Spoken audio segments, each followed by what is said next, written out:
अरे दुनिया जहान से हमर भरोसा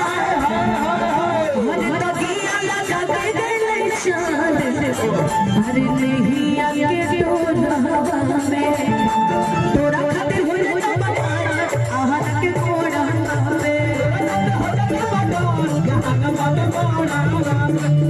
जनी बाज बजा दिया बिरहिया में चेंज के करी गोलू राजा कैसे नया हमारे को गीत आवता मेहरारू को हतिया कुछ बात हो जाए दी मुलाकात हो जाए दी तनी धीरे धरिए सैया कुछ बात हो जाए दी तनी धीरे धरिए सैया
सुना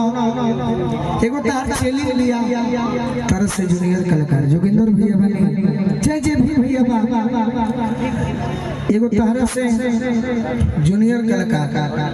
अब बड़ी मेहनत करती है अदिति हम आग्रह करो के ऊपर के तू सपोर्ट करी हो लेकिन हई जौन लड़के बिया प्रेम के मारे नहीं छूटे बाबा एगो गाना तो हम बैठा तनी भीम के भी भीम हेले आवा एगो माला इनको के पहनाई कितनी बार यार आ फिर पहनाते तो का हो माना दुआ चार पांच छाली दुआ हाथी के बियाह नहीं होते हम जीवन में स्वास्थ्य के खातिर उतार ले बने कुमार भीम के सुमन भी हमारे पे नहीं है बाद में तुम बैठो नाम में सुना रुपमा एगो तहर चली लिया तरह से नीमन त ना गावे लेकिन ओकर जो एक्टिंग बा बड़ी सुंदर हमरा लगला तोरो सुंदर लागत होई प्रीति अनुपमा जी कर गाय के नीमन बाव कर एक्टिंग नीमन नहीं खे ना लेकिन आज बड़ी गांव के सौभाग्य बा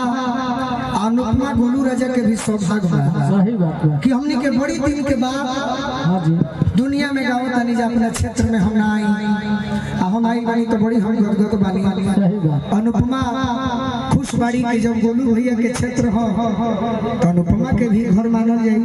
तेगो चाहत तनी के स्वर्ग सॉन्ग ऐसन गावा लय तो हइए बा बाकी भाव में गावा कि तनी श्रोता लास्ट में ताली बजावे को मजबूर हो जाए वाह वाह वाह गलती कहते नहीं बिल्कुल सही। ए सोच अब हमारा जितना गीत ना वो पे हमारा साइड रोल करे ना है अब हम गीत गाने रहने की होई जाला जिंदगी बेगारे हो दिलवा टूटो ले बजाने अनुपमा भाव भी ना दी तय करे के तू समझा अरे भावे भावे खातिर जाइले भी और मिला के गा दो कि जय जय हो जाए आज हमारे कुरत के धरती धन्यवाद भाव देत रहो पे दिए जय भोजपुरी क्यों गुस्साती हो यार बताओ क्या बता एक ऐसन जिंदगी ओह बाजा में आया मौत से दोस्ती हो गई। क्या कर आपको सुनना है तो मैं भाव तो नहीं दे सकता नहीं आप दे सकते हैं। दे सकते हैं तो बोतल दो एगो। पानी का बोतल दो दे दो। खड़े रहो ठीक है दो सब पानी का बोतल पानी का जीवन में नशा तो नहीं सीखले हां हां बाकी थोड़ा खाते को ही दे सही और बात मैं भाई हल्ला मचाती है हमरा गीत कि तोहरा मोहब्बत में जिंदगी खराब हो गई तोहरा मोहब्बत में जिंदगी खराब हो गई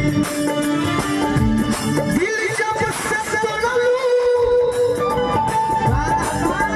ये राजा भौजी दिल जब से तोड़लू हमारा के छोड़लू संभतिया शराब हो गई का करी पैसा के जहर खा जाए मारो इसको धोखा देवे चल भी आई अनुपमा तू धोखा दे रही तो तेरे के मारे से पहले सोचती ऐसा नहीं कहे तो हम जानबे ना करी धोखा देवे धोखा देवे अब की बेट में आवे क्या मारी एक बार आऊ अतना मार दो से गैस हो गया मारी की पैसा फेंक दे धोखा खा गैस छोड़ दो